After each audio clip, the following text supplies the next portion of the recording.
Hi there. A couple of years ago, I lost my medical, so I couldn't fly anymore due to a pulmonary embolism. I'm surprised I actually survived, but I did, so I got another chance to live. And then while I was recovering, I felt really good, but the FAA was dragging their feet, reissuing my certificate, so I figured I'm gonna have to do something. So I went to Europe, went to my friend's shop, and it was about time to start painting my Wartburg 312.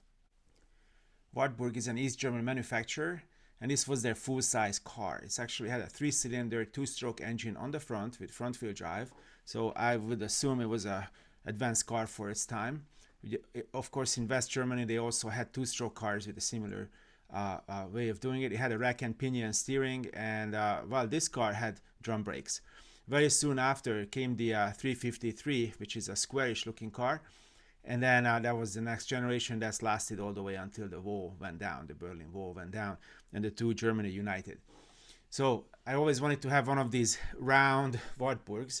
Believe it or not, they actually exported them into the US. Not the 312s, but the 311s, the early ones, all the way until 61. When the Berlin Wall went up, the American people just kind of shied away from it because of all this communist stuff. So there was no more exports, but until then there were several sports arrived, convertibles arrived, station wagons arrived, and I have a friend in Los Angeles who actually collects them, but I have a video of him if you want to look at it. I leave a mark in the description where you can click on it and see his convertible and other cars, what he has. So nonetheless, I asked my friends to fix up this car for me, and it was about time to paint it. So I went back and then started working on the paint job. The car is sitting in a workshop right now and waiting for assembly. My buddy went through a divorce, so he is not able to work on it right now. But so it's probably going to be another year before they get back to it. But I asked my buddy's worker to come and give us a little interview and then tell me what he thinks about the job. But let's go look at that car. This place is owned by another friend of ours who actually collects buses, and then he also has a Wartburg. But he has this nice little storage place. I used to take that 96 bus when I was going to school a lot, so that's a very special sign for me. But yeah, this is our friend's place, and then here's his Wartburg, what he's working on. But that's not mine. Mine is under this cover. So this is where it sleeps and then waits until we can actually put together. Here's Gary, he's the one who's working on it in another shop, but this is just a place where we store this thing for a while. These cars are prone to rust, and this one actually flipped over a long time ago, and we changed the top on it, the roof on it, and when we changed the roof, we put an older version roof on it, so we'd actually have some soft cloth top. So let's uncover this thing and look at this, how nice and shiny it is. That was a lot of work went into it until we got here. The car actually, when it flipped over, it squished the left fender, the hood, the trunk, and other parts, and of course the roof. So we got another roof from another car, another older car, because by the time the production went into this car, this already had a metal sliding roof like a Mercedes, but this one is a cloth roof, which I like better. So since we had to change the roof anyway, I might as well just change it to this. So it's not going to be an original car. We call it in the US, it's called a resto mod. So I got a few pictures showing you how much it took to paint this thing. So let's look at those pictures. Believe it or not, on eBay I found new old stock left front fender, a hood, a trunk lid, and a side fender for the back. So once it was all done with the roof job, I we painted with an epoxy primer, and then I started sanding on it. It was a lot of sanding. It took me 2 or 3 days just to do one area, one little panel. And I used these long bars. I brought them from home. And then it's helped me to actually shape everything into position, because it's like a totally round car. There's not one flat surface on it. So this is a flexible bar. You can put a piece of sandpaper underneath, and then you just keep on going with it back and forth, and you can basically shape it to make sure it's nice and smooth. So it took a very long time to get it prepped. Once it was done, the bonding was done, I sprayed another layer of two component epoxy on it. Once it cured, then I was able to see where the mistakes were. I corrected those and sprayed another 2 layer of primer on it. Now everything had to be taken off. This car has a lot of little metal parts and large parts as well, so every part had to be painted inside and out, and of course it was sandblasted beforehand. And yeah, it was just a lot of tedious work. We removed it from that temporary frame and then lifted up with a forklift so I can paint the bottom of the body. And also I had to seal it up, so after the bodywork everything was removed and it was also sandblasted, so it was a lot of work.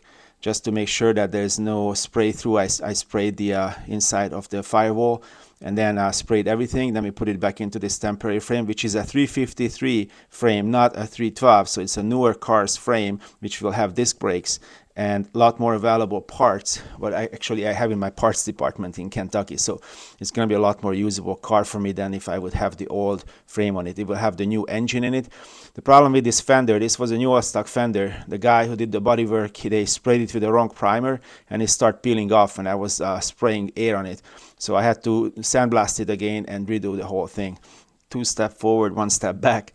This time I had to cover up everything I didn't want it to paint because I was painting the floor. I painted all the floor red inside the trunk and then also inside the car. Then came the rest of the body, and then we either covered up the white parts or the red parts. At first I sprayed the whole car with white primer to make this red pop through, so it became really nice. When you see it in the sunlight, it actually gives a really nice bright red with an off-white, and it's a lot nicer than when you see it inside on the video where the lights actually distort the color. But I think it's going to be a great looking little car. There's another frame on it now. This frame was just on for painting. When the car flipped over, somebody threw away the windshield and the window in the back, so I had to find these 2 frames. I finally found the windows as well. So these rubbers has to be changed. That's quite a challenge, but I got both of the rubbers now, what they actually manufacturing them. So you can see the color here is just really beautiful. My friends actually polished it up for me after I left. And then here's the cutout where this soft top gonna go in. Still got a few more questions I need to iron out. I got to find tail lights, and there's a guy in Hungary who makes tail lights for the sport version. That's probably what I really want to put on, because those tail lights are really, really nice looking tail lights. This car had like basically an upside down Barkas light on it, which I don't really like too much. And then got to find a couple more little parts for it, and then I can finish it off. My friend found me a miles per hour, a new old stock speedometer, which I just brought and put in with the other parts. So I'm really happy for that.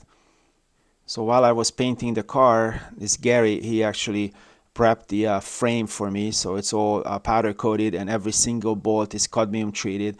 All the springs and everything else is painted the color the way it's supposed to look like. So if you look underneath, yeah, it's just incredibly pretty. I'm probably gonna be scared to even drive the thing.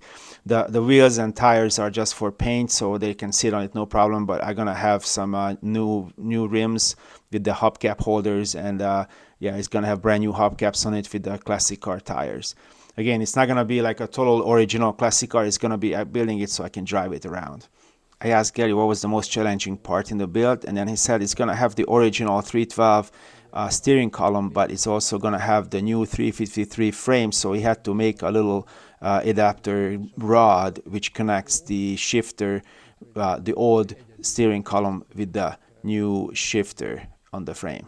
He also saying while the frame is almost exactly the same in the new one and the old one, but the body holder ears are welded to a different location on the new one. So he had to basically adapt to the old body to make sure that old body will fit just so on the new fashion frame. He's also saying he's a little bit afraid of the windshield installation, not where you put the windshield in the car, but it's in 2 pieces, and you got to change the rubber on it, and you got to have some straps and keep pulling them together for a good month, and then by the end, hopefully you can put the screws back in. There's a shop in Germany, not too far from Chemnitz, and then they only do Wartburgs like this, convertibles and all others, and then he's got a way to fix the top and then install the windshields. So if you look at the windshield frame, it's made out of aluminum. So there is a point in the very tip where you can actually take it apart. Most likely those screws not going to go anymore, but you're going to have to drill it apart. and then change the inner rubber first, and then push the whole thing together, strap it, and keep pulling it. It takes a whole month, and by the end, hopefully, you can put those screws back in. And then there's a channel what you got to pull the rubber in, which needs a tool, a special tool where you can put that rubber back into that aluminum channel. It's quite a challenge. So plus I'm gonna have to do the top first before we install the windshield. So I'm gonna take it to Germany. At that shop, they're gonna do the soft top, and then it's gonna have to end up here under the windshield rubber.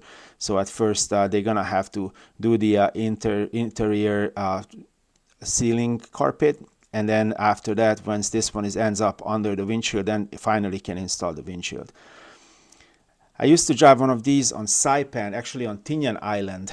Tinian is in the Northern Marianas, and it's a Hungarian-made Suzuki. So it was very strange to see Hungarian labels. There was some sort of pre-production, but the casino bought where I was working at, so they just gave me one to drive.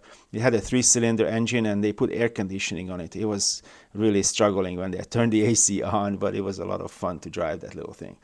So here's our friend's car. You can see the tail light. That's what is supposed to be on it. What I really want to have is this kind of light. These are the Sport Wartburgs. It's only a 2-door convertible, and also it's a 2-seat convertible. They didn't make too many of them. But there are some lights getting manufactured in Hungary, and I really like those lights. So that's probably what I'm going to go put on there. Also, they're going to start manufacturing bumpers and other parts, which I'm going to buy from that Gábor Baranyai who manufactures them. So these are Icarus buses. They're Hungarian buses. Hungary had a huge industrial complex throughout communism, and they made trucks and buses. They were not allowed to make cars because of the Eastern Bloc industrial sharing plan or something. But they definitely were able to make buses. And they sold these buses all around the world, mostly to Russia, but some of them actually arrived to the US as well. There's still one between Houston and College Station on the right side, next to the little road, the main road, and then you can still see it. It's actually a longer version. So it's called the Icarus bus. This one is a city bus, as you see. I still remember when these UV green holders came about, and then the new doors came about. I used to take these to school, and I always thought maybe it would be a good candidate to build an RV out of it, so it would be plenty of space for all the bedroom and bathroom and everything else, but it would be really hard to get parts for it in the US. This one is a city bus, and this one has an automatic transmission. That was a reliable transmission, and an engine was manufactured by Raba, later by MAN, and then there was all kind of variations of it. And the vintage ticket validator, I still remember those. This one is more of a highway bus, not a city bus. So let's go look inside. Looks like it was, they changed it for his 50th birthday. They made this sign up for him. And then there was a Icarus bus meeting at a Hungarian airplane museum. So that's where it's been to. So this one is actually drivable. The other one, he's still working on it, but you need a lot of knowledge to be able to do it right, especially if it's rotten. You can buy these buses fairly cheaply, but then it's really takes a lot to actually fix them up. You can see this one has a stick shift and got an air brake, parking brake on the other side, that lever. And then here's the cockpit with a fairly modern radio. And then all these other things. It looks like a mid-80s bus. And then in the back, you can see all these seats were changed. They're not technically, there's sort of a mid-range bus, because the really long buses, they had those airplane-style seats, but this one has a door at the middle, but usually they didn't have. And the floor actually going up because the engine is at the very back of the bus. It's like a pusher. Well, that's it for today. Thanks for watching. I hope I can drive that car probably next year across Europe and then bring it back to Kentucky. See you guys next week with something else. Bye.